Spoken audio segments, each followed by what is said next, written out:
আলী হোসেন যদি ছাত্রদলের কর্মী হয় তাহলে সাদিক কায়েমও ছাত্রদলের কর্মী। 9 তারিখে ডাকসু নির্বাচন হবে, আমরা তো 9 তারিখে ডাকসু নির্বাচনের পক্ষেই ছিলাম এবং 9 তারিখে আমরা পূর্বেও বলেছি, যখন হাইকোর্ট থেকে প্রথমে স্থগিতাদেশ এসেছিল আমরা তখনও বলেছি 9 তারিখে ডাকসু 9 তারিখেই হবে।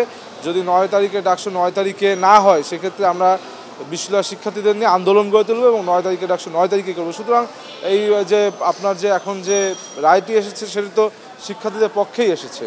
সুতরাং আমরা এই রায় নিয়ে আমাদের কোনো প্রতিক্রিয়া নেই, বরং আমরা চাই যে এই 9 সেপ্টেম্বর যে নির্বাচন হবে এই নির্বাচনকে ঘিরে যে বিভিন্ন ধরনের লেভেল প্লেয়িং ফিল্ড সেটি যেন এনশিওর হয়, এমন একটি পরিবেশ যেন বিশ্ববিদ্যালয় প্রশাসন এনশিওর করে যেখান থেকে শিক্ষার্থীরা ভোটাধিকার প্রয়োগের ক্ষেত্রে আগ্রহী হবে। আমরা এমন একটি পরিবেশ নিশ্চিত করতে চাচ্ছি। দেখুন, বিশ্ববিদ্যালয় প্রশাসনে তার যে একাডেমিক্যাল বিষয়ে সিদ্ধান্ত নিয়েছে সেটিকে আমরা ইতিবাচকভাবে দেখছি, কিন্তু আমরা চাই শুধু একাডেমিক্যাল না, প্রশাসনিক সিদ্ধান্ত তার বিরুদ্ধে আসা উচিত।